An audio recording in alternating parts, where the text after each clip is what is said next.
मध्य प्रदेश का एक ऐसा नाम जो महीने में 20 दिन व्यस्त रहता है, हास्य की कविताएं लेकर के पूरे देश में घूम रहा है। मैं मथुरा की सरजमी पे आप सबके बीच बुला रहा हूँ, तालियों के बीच आपका अपना लाडला भाई कुलदीप रंगीला। ताली बजा करके स्वागत कीजिए भाई कुलदीप रंगीला। अब क्या एक एक के कान में आके बोलूं कि ताली बजाऊं? नहीं, रोक भी दो। देखो, ठंड का टाइम चल रहा है, फोकट में अपन एक हाथ दूसरा हाथ पे कूट रहे हैं। हमारी हम जान रहे हो और तुम्हारी तुम जान रहे हो। अच्छा। हम तो हमारे मुफतलाल जी के प्रोटोकॉल में फंसे हो। मेरे को आपके ऊपर दया रही कि आप क्यों बैठे हो। देखो क्या है, 11:29 पे मेरे को खड़ा किया है। ईमानदारी से बताता हूं मुफतलाल जी, ये जो समय है ना, ये मेरा कविता पढ़ने का समय नहीं है, ये मेरा पीपल पे उल्टा लटकने का समय है। लेकिन फिर भी मैं खड़ा हुआ हूं, ये बड़ी बात है। और कवि सम्मेलन की हम शुरुआत करते हैं। 3 कवि अभी हमारे बीच में शहीद हो गए। भगवान इन तीनों की आत्मा को शांति प्रदान करें। जो बैठे हैं उन्हें प्रणाम करता हूं। दादा आप हाँ, इस उम्र में देख ही सकते हो दादा, इसके अलावा तो कोई क्षमता बची नहीं है। इस उम्र में आने के बाद आदमी केवल आशीर्वाद। हाँ, आइए।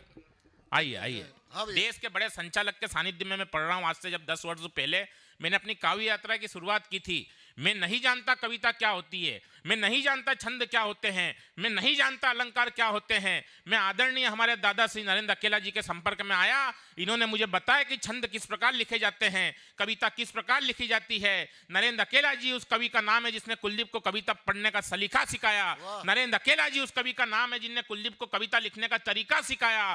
और आज कश्मीर से लेकर कन्याकुमारी तक ये कुलदीप रंगीला जो कुछ भी है मित्रों, वो सिर्फ खुद की बदौलत है। क्या बात है। बजाओ तो सब बजा, नहीं तो रहना दो। निवेदन कर देना चाहता हूं, बहुत अच्छे आपने कवि पाठ करा दादा, आपको विशेष प्रणाम। मुफतलाल जी, कवि सम्मेलन में बाबूजी ये महत्वपूर्ण नहीं होता है कि कितने लोगों में कविता पढ़ी गई, महत्वपूर्ण ये होता है कि कैसे लोगों में कविता पढ़ी गई। वाह। यहाँ ठीक है, बहुत बड़ी भीड़ नहीं, और साहब जितने बैठे हैं ना वो सबके सब देशभक्त बैठे हैं, वरना देशद्रोही एक फिल्म बनाते हैं लाल सिंह चड्ढा। और एक टिप्पणी कर देना चाहता हूं, रजाई के अंदर से अपना हाथ निकाल कर आशीर्वाद दे देना अपने भाई को। एक बड़ी बात अगर इस मंच से मैं कर दूं, और सुनना भैया आप भी, कि एक फिल्म 350 करोड़ की बनती है लाल सिंह चड्ढा, और वो फिल्म भी अपने 26 ग्रहों में इतने लोग इकट्ठे नहीं कर पाती जितने लोग इस संस्था ने इकट्ठे किए छोटे से कवि सम्मेलन में। ये बड़ी बात है हमारे लिए। वाह। तो महत्वपूर्ण ये नहीं होता। आमिर खान की पूर्व पत्नी कहती कि मेरे को हिंदुस्तान में रहने में डर लगता है। पिछले दिनों मेरे को मुंबई एयरपोर्ट पे मिल गई, मैं पूछा, मैंने कहा मैडम किससे डर लगता है? वो मोदी जी चीते लाए क्या, उनसे डर लगता है? बोला नहीं। और देखो मोदी जी भी चीते लाए ना, तो 8 चीते लाए, 8 में से क्या है 3 चीती और 5 चीते। अब मेरे को ये बताओ उन 2 चीतों ने क्या बिगाड़ा? वो जो 2 चीते हैं ना, वो चीतों के नरेंद्र मोदी और अमित शाह है। क्योंकि क्या है, ऐसे ही कुनबा बढ़ेगा। और ये तो क्या है, उत्तर प्रदेश में तो बड़ा अनोखा काम होता है साहब। मोदी जी कहते हैं ना खाऊंगा ना खाने दूंगा, और योगी जी कहते हैं ना पटाऊंगा ना पटाने दूंगा। यहाँ मजनू दुखी है। 4 पंक्ति सुनना, हालत ये हो गई। और यहाँ तो चुनाव परिणाम के बाद तो और अधिक स्थिति बिगड़ी। स्थिति कैसी हो गई कि पान कोई कांग्रेस, राहुल न कोई अखिलेश, कहाँ सब चले गए, कहाँ सब चले गए। तो ये दिक्कत है मुफतलाल। आप तो रहने दो, अब तो आयोजक हो, आप थोड़ी बजाओगे। बेटा बजाने के लिए कोई दिक्कत नहीं। हालांकि बहुत बढ़िया इनका, मैं 2-3 वर्षों से मैं सोच रहा था, हमारी बातें भी फ़ोन पे हुई, लेकिन इस बार इनका आदेश हुआ और योग संयोग से यहाँ हमारा कवि सम्मेलन था और हम यहाँ पर आ गए। तो हम कह रहे थे कि साहब मोदी जी कह रहे हैं ना खाऊंगा ना खाने दूंगा, योगी जी कह रहे हैं ना पटाऊंगा ना पटाने दूंगा, या मजनुओं की हालत खराब। 4 पंक्ति उन पर सुनना, एक आधे को और रजाई में घुसा लो तो गर्मी ज़्यादा बढ़ेगी। कि प्रेम के परिंदे नित्य प्रेम गीत बोलते थे, आज वहां उनके पिताजी बोलने लगे। तो सीटियां बजा के नित्य लैलाओं को छेड़ते थे, सर को झुका के हाँ जी बोलने लगे। तो कुछ मजनू तो इतने ज्यादा डरे हैं कि विवाह के लिए भी वो नाजी बोलने लगे। और कुछ शादीशुदा लोग योगी जी से डर कर बेगम को अपनी बुआ जी बोलने लगे, बेगम को अपनी बुआ। ये हालत हो जाती है साहब। बहुत बढ़िया, बहुत बढ़िया, वाह वाह वाह वाह वाह वाह। ये स्थितियां हो गई हिंदुस्तान की राजनीति हो गई। और हम तो क्या हर जगह हमने कहा कि हम तो पीड़ा सहने वाले लोग हैं। जब तक हम मंच पे हैं, जब तक VIP और मंच के नीचे उतरते हैं ना, तो कोई ये भी नहीं बोलता है कि आओ एक कप चाय पिला दे। ये कवियों के आज से 2 साल पहले अगर कवि सम्मेलन कराना हो कोरोना काल के पहले, तो मुफतलाल जी आपने भी फोन लगाया होगा कवियों को, खींच खींच खूच खूच खूच खींच काच खींच काच खींच। ये अपना स्टाइल है। वो देखो फोन भी आजकल क्या है, हम फोन के इतने आदी हो गए हैं। आदि इस प्रकार हो गए हैं साहब, आज सुबह हम एक जमाने में उठते थे और सुबह हम हाथ देख के कहते थे कि कराग्र वस्ते लक्ष्मी कर मस्दे सरस्वती। और आज ये हालत है कि सुबह उठ के हम फेसबुक देखते हैं। लेकिन सच्चाई बताऊं साहब, ये फेसबुक नहीं, ये वास्तव में फेक बुक है, क्योंकि एक भी चीज इस पे ओरिजिनल नहीं है। और हालत ये है, मैं सच बताऊं, आज सुबह फेसबुक पे एक लड़की ने एक स्टेटस डाला, मैं जिंदगी में कभी शादी नहीं करूंगी और ना अपने बच्चों को करने दूंगी। क्या मतलब, कहां से चले थे कहां तक आ गए। हालत ये कि मैं सुनीता नाम की लड़की से मोहब्बत करता था, तुम मुंडी थोड़ी दूर रखो, करंट वरंट नहीं लग जाए। मैं सुनीता नाम की लड़की से मोहब्बत करता था, सुबह शाम ईश्वर से उसे पाने की इबादत करता था। उस लड़की ने भी मुझसे बेइंतहा प्यार किया और 3 वर्षों के बाद में मथुरा में मिलने का उसने मेरा प्रस्ताव स्वीकार किया। पर 3 वर्षों की मोहब्बत का परिणाम पूरी तरीके से व्यर्थ और बकवास निकला। मैं जिसे सुनीता समझता रहा वो कोई सुभाष निकला। ये हालत है। क्या दादा सच्चाई आगे की बात सुनो, मैं जिसे सुनीता समझता रहा वो कोई सुभाष निकला। इच्छा तो ये हो रही थी कि उसका खून कर दूं, मगर मैं चुपचाप था। इच्छा तो ये हो रही थी कि मैं उसका खून कर दूं, मगर मैं चुपचाप था, क्योंकि वो सुभाष और कोई नहीं, मेरे दोस्त सतीश का ही बाप था। ये हालत होती है दादा। अपना कसम खाइए, ताली बजाना ही नहीं, मत बजाओ, आप बैठो वही बड़ी बात है। ऐसी ठंड में बैठे रहो ये भी बड़ी बात है। नहीं तो हालत ये हो गई है कि हमारे देश में सब, मैं परसों के दिन मतलब आदमी मरने को तैयार बैठा। अभी कल मैं न्यूज़पेपर पढ़ रहा, उसमें लिखा कि उत्तर प्रदेश में 30 लोग ठंड से मर गए। हमारे मालवा में तो क्या होता है, कोई गोली खा के मर रहा है, कोई फांसी पे लटक के मर रहा है। यूपी में इतने टैलेंटेड लोग हैं कि ठंड से ही मर रहे हैं। लेकिन साहब हम आनंद लेते हैं। निवेदन कर देना चाहता हूं, सुनिएगा 4 पंक्तियां। स्वागत है, स्वागत है। कि एक मित्र के घर एक पुत्र ने जन्म लिया, नाम पूछा, मैं बोला नबीन रख दीजिए। 1 वर्ष बाद दूजे पुत्र ने जन्म लिया, नाम पूछा, मैं बोला प्रवीण रख दीजिए। तीजा पुत्र हुआ तो वे मुझसे झगड़ पड़े, इसके नाम के पीछे भी बीन रख दीजिए। मैं बोला एक का नबीन, दूसरे का है प्रवीण, तीसरे का नाम सोयाबीन रख दीजिए। कमजोर तालियां आपकी। तीसरे का नाम सोयाबीन रख दीजिए। दादा एक और सच्ची घटना आपको सुनाता हूं। आदमी अपने स्वार्थ के पीछे इतना अंधा रहता है। आज से 10 साल पहले मेरे को देखना लड़की वाला है। लड़की की माँ ने मुझे देखकर पसंद किया, लेकिन वहां कैसी घटना हुई कि एक लड़की वाले मुझे देखकर कहने लगे, आपके संग हम हमारा रिश्ता जोड़ डालेंगे। क्या बात है। और लड़की खूबसूरत है, एक आंख से है कानी, जिसे हम आपके हवाले छोड़ डालेंगे। मैं बोला लड़की काणी तो लड़का भी काना ही ढूंढो, यह रिश्ता हम तत्काल तोड़ डालेंगे। वो बोले शादी के लिए आप हाथों भरे श्रीमान, हम आपकी ही एक आंख फोड़ डालेंगे, हम आपकी ही एक आंख फोड़ डालेंगे। और साहब हम एक धार्मिक मंच पर खड़े हैं, बाबूलाल जी हमारे बीच में बैठे हैं, हम भगवान से कामना करते हैं कि वो 2-4 साल और बैठे रहें और इसी प्रकार कवि सम्मेलन में मिलते रहें। क्योंकि हमने क्या कहा कि जितने लोग बैठे हैं, खाली कुर्सियों की जिम्मेदारी भी आपके ऊपर है, लेकिन मुझे डर था जिस समय ये कविगण कविता पढ़ रहे थे, आपकी तालियां थोड़ी सी कम आ रही थी, मैं डर रहा था कि आप लोग रिप्लाई क्यों नहीं कर रहे हैं। लेकिन अब मैं संतुष्ट हूँ, अब मेरा कॉन्फिडेंस बढ़ गया है। क्योंकि कहीं स्वामी विवेकानंद जी ने कहा है कि जिस व्यक्ति के पास कॉन्फिडेंस होता है वो आधी जंग लड़ने के पहले ही जीत जाता है। बस उसी जंग को लड़ने में आप मेरा सहयोग कर रहे हैं, इसलिए आपको मैं प्रणाम करता हूँ। और मैंने कहा धार्मिक मंच, हम हर जगह गीता का एक श्लोक देखते हैं दादा, जिसपे लिखा होता है कि इस धरती पर मनुष्य अकेला आता है और अकेला जाता है। मैंने इस बात का थोड़ा सा विरोध किया। मैंने कहा यह बात पूरी तरीके से सत्य है कि आदमी आता अकेला है, परंतु यह गलत है कि आदमी जाता अकेला है। अंत समय में आदमी अपने साथ क्या लेके जाता है, निवेदन करता हूं। स्वागत है भैया। कि बूढ़ा हो, जवान हो, गरीब धनवान हो, कि सबको एक दिन अपने संग काल लेके जाता है। वो गाड़ियों में घूमता था, बंगलों में रहता था, संग में न कोई कुछ माल लेके जाता है। तो अकेले ही आए थे हम और अकेले ही जाना हमें, विद्वानों का कहाँ ये ख्याल लेके जाता है।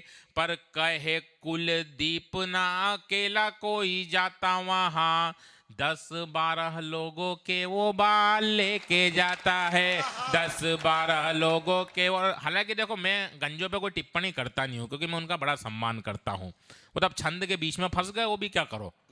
लेकिन उसके फायदे बहुत है, वो इसलिए करता हूँ मैं गंजों का सम्मान कि हमारे देश में क्या होता है साहब, ये गंजे जो होते हैं ना, ये 2 प्रकार के होते हैं। एक होते हैं पूर्ण गंज, अर्थात बिना पतरे का मकान, उनका पूरा मैदानी साफ होता है। दूसरे होते हैं अर्धगंज, जिनका बीच का मैदान साफ, दोनों तरफ थोड़े थोड़े बाल, इनको देखो तो ऐसा लगता है जैसे खाली बस में दोनों तरफ सवारियां लटक के जा रही हो, वो भी विदाउट टिकट। अब मेरी लाज तुम दोनों को ही बचा नहीं है। मतलब एक रजाई में 2 फंसे हैं, ठंड सबसे ज्यादा लग रही है, फिर भी तुम दोनों ही ताली बजा रहे हो। प्रणाम करता हूँ। और हालत में घर के पड़ोस में एक चंपा लाल जी रहते हैं, मुफत लाल जी, उनकी खोपड़ी पे एक भी बाल नहीं। अब हम उनको प्रेम से इकबाल बोलते हैं। अब उनका 8 साल का पोता उनकी खोपड़ी पर ट्रक चला रहा, नकली। ये मत समझना कि दादाजी को उठाया और ट्रक के नीचे घुसेड़ दिया। ट्रक लेके शुरू हुआ, वाई वाई। अब वो क्या 5-7 मिनट तो दादाजी को आनंद आया, फिर जो ट्रक के छोटे छोटे काले काले पहिए होते हैं ना, आधे इंच के, वो दादाजी को गड़ने लगे। तो दादाजी चिल्लाए जोर से, क्यों रे क्या कर रहा है? बोला कुछ नहीं दद्दू, ट्रक चला रहा हूं। क्यों रे मेरी खोपड़ी कोई ट्रक चलाने की जगह है? बोला दद्दू दद्दू, ये हिंदुस्तान का एकमात्र ऐसा हाईवे है जिसपे एक भी टोल टैक्स नहीं है। रहने दो ताली, काय को बजा रहे हो, ढंग से बजाओ, नहीं तो रहने दो। बजे, दादा ने भी बजे, बड़ी बात तो आया करंट आया, मतलब इस बुढ़ापे में भी करंट है। और एक फिल्म 350 करोड़ की, लाल सिंह चड्ढा, जब हमने एक अभियान चलाया कि फिल्म का बाइकआउट करना, और हमने उसको करके दिखाया, तो साहब ये हमारे लिए बड़ी बात है। मैं 4 पंक्ति देना चाहता हूं क्योंकि हमने बॉलीवुड का बहिष्कार क्यों किया दादा। एक जमाना था, आपके जमाने में जो है फिल्में बना करती थी, फिल्मों के नाम ही बड़े प्यारे होते थे, जय संतोषी माँ, नदिया के पार। और आपको मालूम, आप तो फिल्म देखते नहीं होंगे, लेकिन आजकल फिल्में आती, नाम होता है टॉयलेट। ये फिल्मों के नाम हो गए। फिल्मों के गीत, बड़े प्यारे गीत आया करते थे उस जमाने में, इतने प्यारे गीत आते थे साहब। अभी परसों के दिन में टेलीविजन पे एक क्लासिकल गीत देख रहा था। अब वो गीत में क्या है कि एक महिला ने पिंजरे में एक तोते को रखा, उस तोते के सामने गाना गा रही, आज मैं जवान हो गई हूँ हो मिट्ठू मियाँ। तो पिंजरे में से तोता बोलता, पे, पे। ये गीत हुआ करते थे। मतलब आदमी तो ठीक, पशु तक गालियां करते थे। मेरे घर में एक कुत्ता है टॉमी, मेरे को जब भी रियाज करना होता ना स्वर का, तो मैं टॉमी को सामने बिठाता हूँ, आधा गाना मैं गाता हूँ, आधा गाना मेरा टॉमी पूरा कर देता। अभी परसों की बात है, टॉमी को सामने बिठाया, मैंने एक फिल्मी गीत प्रारंभ किया कि पिया तू अब तो आ जा, अरे 16 दामन बह के आके बुझा जा, मन की ज्वाला ठंडी हो गई, आजा आके बुझा जा। तो मेरा टॉमी बोलता हा हा हा हा हा हा हा हा हा। है? ये होता साहब, इतने प्यारे गीत हुआ करते थे बाबूजी आपके जमाने में। जब दूल्हे राजा घोड़ी पे बैठ के तोरण मारने के लिए जाते थे तो बैंड वाला गीत बजाया करता था कि बहारो फूल बरसाओ मेरा महबूब आया है। अभी हमारे यहाँ देवास में एक बारात निकल दी ने बैंड वाला गीत बजा रहा, तुझे दूल्हा किसने बनाया रे भूतनी के, तुझे घोड़ी किसने चढ़ाया रे भूतनी के। ये हालत है। हमारे बीच में माताएं बहनें भी विराजमान है। आप जानते हैं कि जब हम बिटिया को विदा करते हैं, विदाई के टाइम पे सबसे लोकप्रिय गीत दादा, उससे अच्छा गीत आज तक सुना ही नहीं कि बाबुल की दुआएं लेती जा जा, रोना मत है ना, जा तुझको सुखी संसार मिले। ये गीत बजते थे साहब बेटी की विदाई के टाइम पे। अभी हमारे यहाँ एक लड़की विदा हो रही, बाहर दूल्हे राजा की कार खड़ी जिसपे गुलाब के फूल चिपके हुए ने, बाहर बैंड वाला गाना बजा रहा विदाई के टाइम पे। अरे देख देख देख तू यहाँ वहां ना फेंक,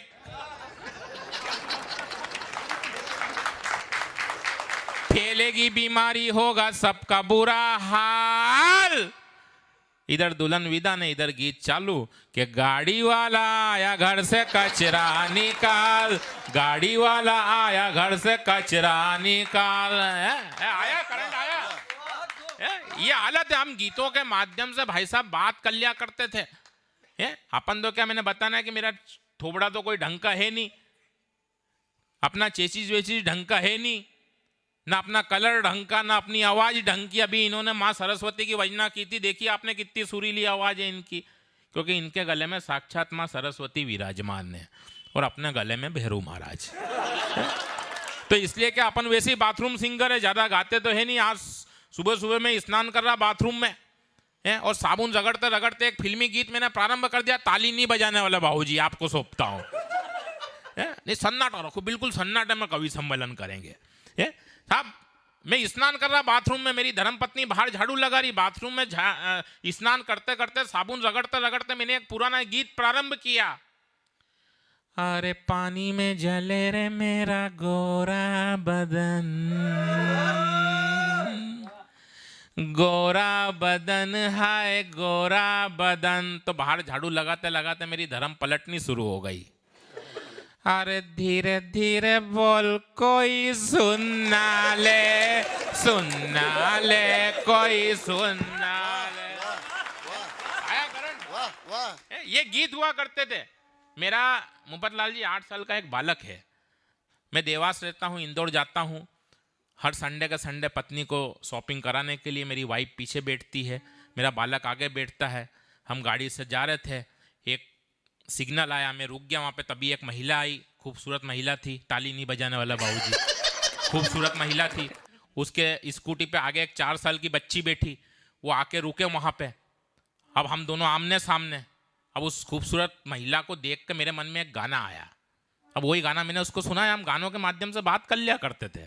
और गाना क्या था, उस महिला को देख के मैंने गाया कि चौदहवीं का चांद हो, आफताब हो, जो भी हो तुम खुदा की कसम लाजवाब हो।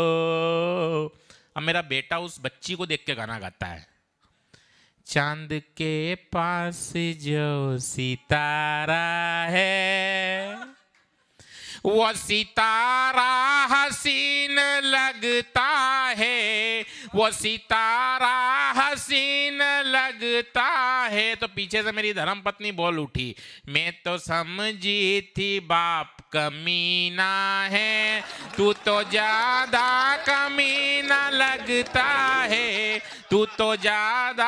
आप क्यों खामोश हो गए यार?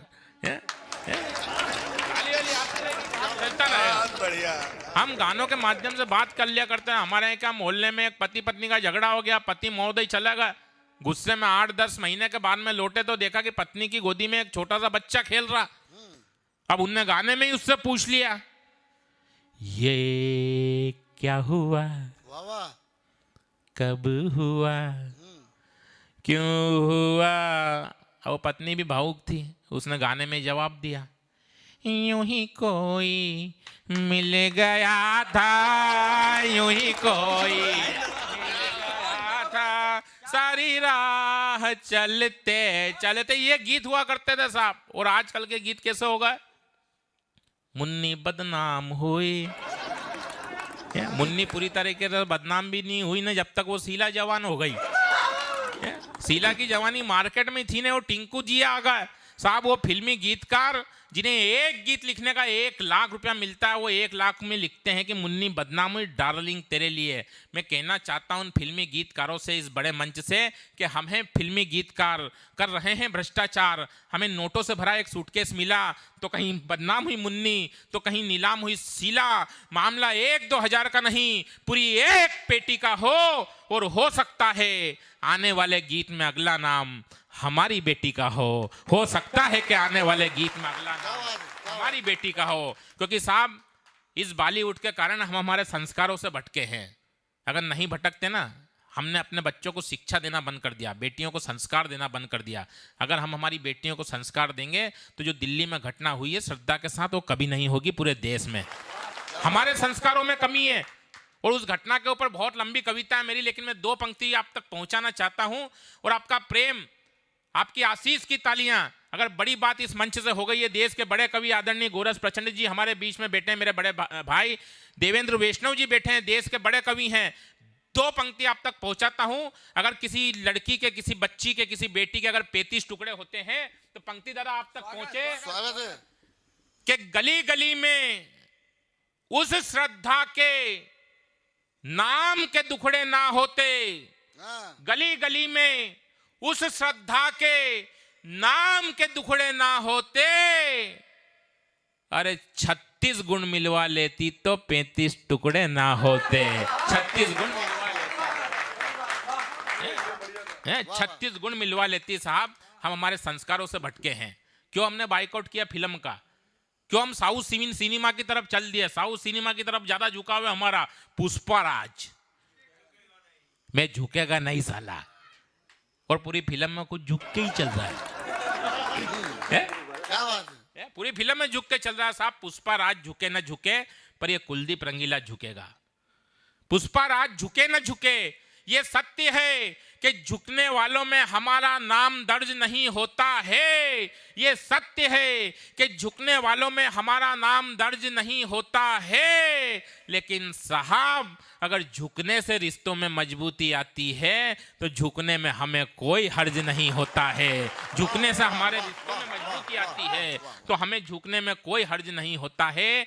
पुष्पराज झुके न झुके, ये कुलदीप रंगीला झुकेगा। उसके आगे झुकेगा जिसके मन में सच्चाई है, उसके आगे झुकेगा। जिसके मस्तिष्क में अपने पिता और माई हैं, उसके आगे झुकेगा। जिसने इस मिट्टी के लिए अपनी जान गंवाई है, और कुलदीप रंगीला उसके आगे झुकेगा साहब जिसने फिल्म द कश्मीर फाइल बनाई है। जिसने फिल्म द कश्मीर फाइल बनाई है। किस दिशा में जाना चाहिए बॉलीवुड को, और किस दिशा में आ गए कि कुत्ते। इधर से भी 1-2 ताली आई थी, मेरे को ऐसा लग रहा है कि कुत्ते कबाब वाले भी हड्डी में आ गए। शतरंज के खिलाड़ी कबड्डी में आ गए। और एक फिल्म का हमने किया इस तरह बाइकॉट के चड्ढा बनाने वाले ही चड्ढी में आ गए। चड्ढा बनाने वाले ही चड्ढी में आ गए। साहब ये हमारी एकता है। और हम तो क्या कि हम तो वैसे ही कवि सम्मेलन में, मैं सच बताऊं, ये हमारी सीरीज का अंतिम कवि सम्मेलन है। आज से थोड़े दिन पहले मुफस्सलाल जी का फोन आया, खींच खींच खूच खूच खूच खींच खाच खींच। बोला कुलदीप कवि सम्मेलन आना है। मैंने कहा आ जाऊंगा भाई साहब। बोले क्या व्यवस्था कर दूं? मैंने कहा टेंशन मतलब आप तो ये बताओ कवि कौन कौन है। बोले देश के बड़े कवि हैं, तबस्सुम अस्क है, विजय विचित्र है, देवेंद्र वैष्णव है, तुम्हारे लिए क्या व्यवस्था कर दूं? मैंने कहा टेंशन मतलब देवेंद्र वैष्णव जी बड़े संयोजक है, बड़े कवि है, उनका बजट ज़्यादा होता है, मेरे को उनसे मात्र 500 रुपये कम दे देना।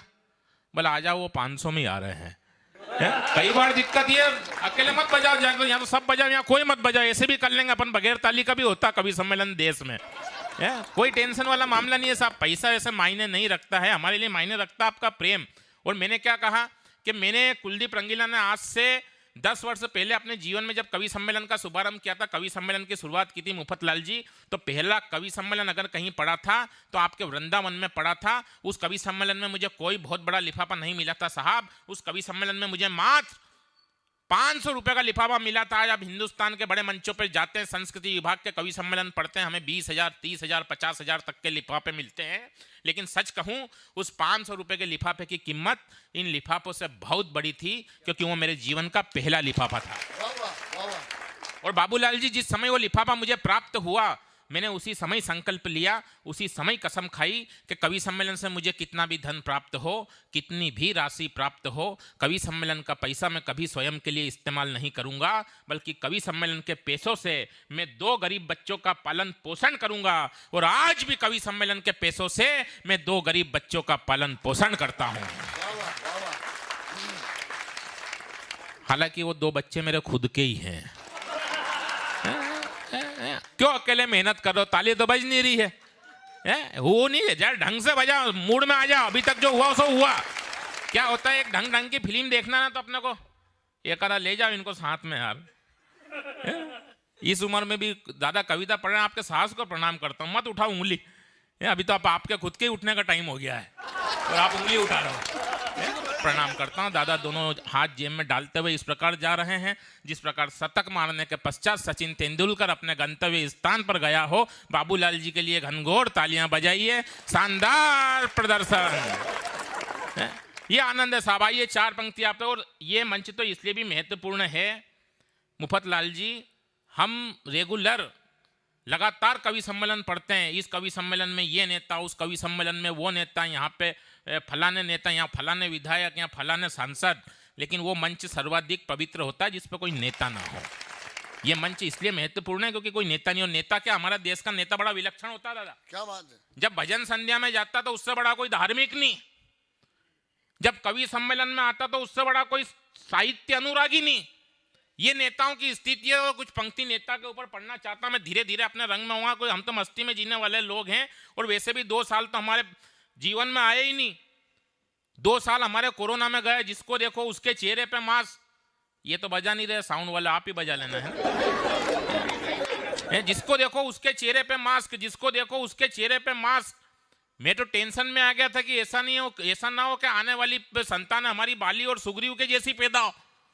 ये हालत हो गई थी साहब। लेकिन एक टिप्पणी कुलदीप रंगीला कर देना चाहता है कि आदमी की 3 मूलभूत आवश्यकताएं होती है, रोटी, कपड़ा और मकान। लेकिन कोरोना काल ने हमें सिखा दिया इन 2 वर्षों ने कि आदमी रोटी के बिना रह सकता है, कपड़े के बिना रह सकता है, मकान के बिना रह सकता है। मेरे भाई, आदमी अगर नहीं रह सकता है तो आदमी आदमी के बिना नहीं रह सकता है। ये हमने इन 2 वर्षों में सीखा है। ये पीड़ाएं झेली हमने। और कोरोना काल के बाद में अचानक कवि सम्मेलन खुले तो कैसे ऐसे कुर्सियों को ही सुनाओ। ले दे के 5-25 बचे थे, 2-4 इन्होंने भगा दिए, 5-7 बचे हैं। ये हालत हो गई है कवि सम्मेलन के भी। एक कवि सम्मेलन में हम गए, आयोजक का नाम प्रेमनाथ तिवारी। वो तिवारी जी ने कवि सम्मेलन सिर्फ इसलिए आयोजित किया क्योंकि उनके यहाँ पुत्र रत्न की प्राप्ति हुई। पर तिवारी जी ने थोड़ी सी लगा के मंच पे आकर के घोषणा कर दी कि कवियों को पेमेंट जब ही मिलेगा जब वो मेरे पुत्र पे 4-4 पंक्ति सुनाएंगे। तो सारे कवि टेंशन में। वाह। अब पेमेंट खतरे में फंसा। अब पेमेंट चाहिए तो सारे काम छोड़ो। ये वीरस के कवि वीरस की कविता ही भूल गए। यहाँ तो पेमेंट उलझा। कवित्री संगार सुनाती है, गीत गजल भूल गई। तिवारी जी के पुत्र पे कविता पढ़नी, पेमेंट खतरे में फंसा। 8 कवियों के बाद में मेरा नंबर आया। मैंने कहा तिवारी जी, आपका पुत्र डॉक्टर बने या ना बने, इंजीनियर बने या ना बने, परंतु मैं स्टाम्प पेपर पे लिख के दे सकता हूं कि आपका पुत्र क्या बनेगा, और उसको बनने से भगवान भी नहीं रोक सकते। तो भैया वो तिवारी जी टेंशन में आ गए। जो 4 पंक्ति तिवारी जी को सौंपी, बोली खास से आनंद लो। स्वागत के घर पे तिवारी जी के पुत्र ने जन्म लिया, एक मित्र बोला कवि भारी बन जाएगा। एक बोला डॉक्टर, एक बोला इंजीनियर, एक कहने लगा अधिकारी बन जाएगा। तो मैं बोला न डॉक्टर और ना ही इंजीनियर, ना कवि भारी ना पटवारी बन पाएगा। पापा जी तिवारी इसके, माता जी तिवारी इसकी, बड़ा होके यह भी तिवारी बन जाएगा, बड़ा होके यह भी तिवारी बन जाएगा। वाह वाह। पीली टोपी वाला भैया है ना, तुम मेरे को श्रद्धांजलि तो दे नहीं रहो, मैं भी खड़ा होकर कप कपाते हुए पढ़ रहा हूँ। इसी के बीच में बाबूलाल जी दोनों हाथों से हाथों को जोड़ के हमारी तरफ इस प्रकार आ रहे हैं जैसे प्रवचन देने के पश्चात बापू आसाराम अपने गंतव्य स्थान पर आकर के बैठ रहे हो। इनके लिए जोरदार तालियां, शानदार प्रदर्शन। और ये दादा ने पीछे हाथ घुमाया और आकर के अपने स्थान पर बैठे हैं। अब इन्हें बड़ी अथक शांति प्राप्त हुई है। मैं चाहता हूं कि एक बार इनके सम्मान में जोरदार तालियां बजाइए और आइए इस गोत्र का एक छंद और गनीमत से कि आ गए। आगा। नहीं तो मेरे एक मित्र ने बहुत अच्छी बात कही है कि इनके दिल में जो अरमान था वो अरमान तो गया, जवानी का जो तूफान था वो तूफान तो गया, आंखों की रोशनी, पेट की आंत और मुंह के दांत, इनका भरोसा नहीं कब निकल जाए, इनका आधा सामान तो गया।